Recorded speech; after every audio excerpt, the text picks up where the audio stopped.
Member parliament नहीं होता तब भी यहाँ होता,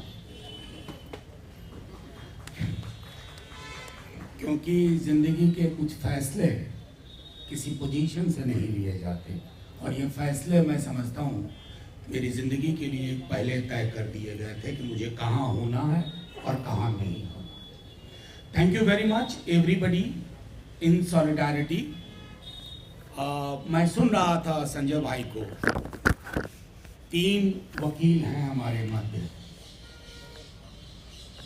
और जुडिशियरी की भी बहुत चर्चा होती है।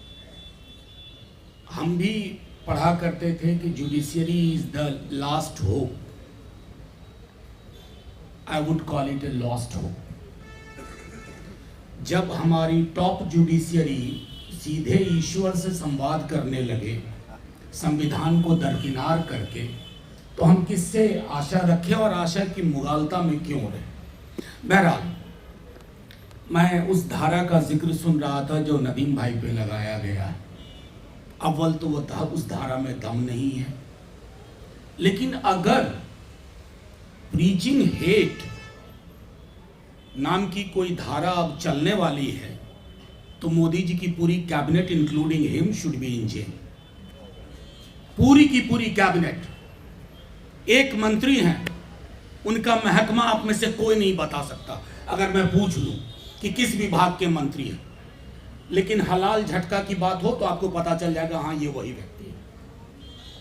तो जिसकी पूरी कैबिनेट की धुरी घृणा, नफरत और वैमनस्यता पे चल रही है, उसके सिपह सलार, उनकी पुलिस, नदीम की गिरफ्तारी। और मैं नदीम को एक सिर्फ व्यक्ति के रूप में नहीं कह रहा हूं, प्रतीक के रूप में।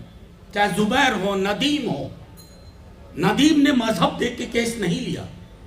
अभी संजय भाई बता रहे थे सुबोध सिंह का केस।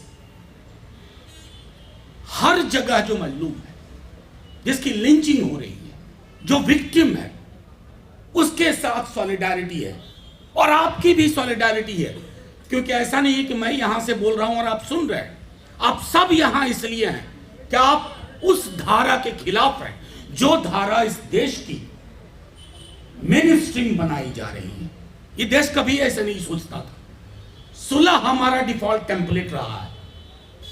47 हो या उससे पहले से झगड़े होते थे, फसाद होते थे, लेकिन सुलह हुआ करता था।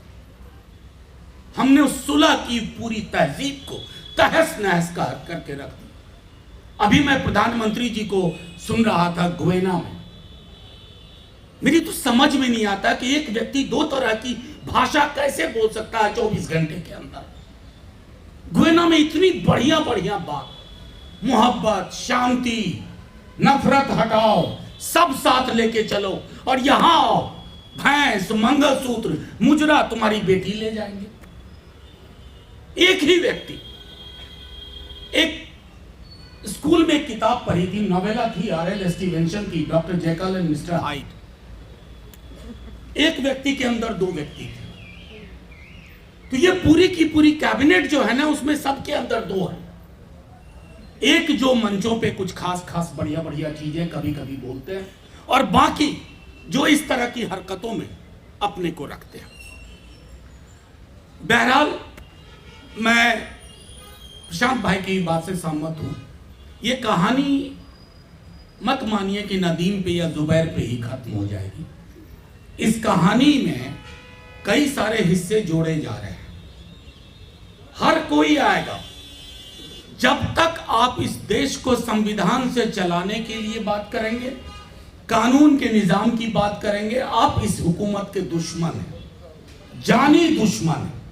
ये हुकूमत आपको किसी न किसी प्रकार अंदर करने को सोचेगी, साइलेंस करने को सोचेगी, खरीदने को सोचेगी, विनोवर करने को सोचेगी। कुछ लोग विनोवर हो जाते हैं, कुछ लोग चुप बैठ जाते हैं, और जो चुप नहीं बैठे वो प्रताड़ना झेलते हैं, लेकिन साथ ही साथ एक जज्बा, एक हौसला भी रखते हैं। मैं एक ही चीज कहूंगा कि अभी आने वाले दिन बहुत मुश्किल है। इसलिए आपने जब मुझको इंट्रोड्यूस किया मेंबर ऑफ पार्लियामेंट, मैं इस प्रेस क्लब में संभवतः जैसे वो नहीं गिन पा रहे थे, मैं भी नहीं गिन पाऊंगा। हर बार नदीम या नदीम जैसे साथी, सर एक रिपोर्ट निकलनी है, ये रिपोर्ट ये इस तरह की है, यहाँ आना होगा। अरे नदीम बड़ा मुश्किल है वहाँ जाना, नहीं सर 10 मिनट तो समय निकालना होगा। और हम आते थे, हम फिर आएंगे, क्योंकि बहुत कम जगह बची है, बहुत कम लोग बचे हैं जो एक साथ बैठ करके अभी भी इस देश को रिपेयर करने को सोच रहे हैं। नहीं तो खोदने वालों की संख्या बहुत बड़ी है, खोदते रहिए जहां जहां। मतलब हद ये है, मैं इतिहास का छात्र रहा हूं, अंततः इतिहास का शिक्षक नहीं बन पाया, लेकिन इतिहास का छात्र रहा हूं। बहुत खोदोगे तो नीचे बुद्ध के अवशेष मिलेंगे।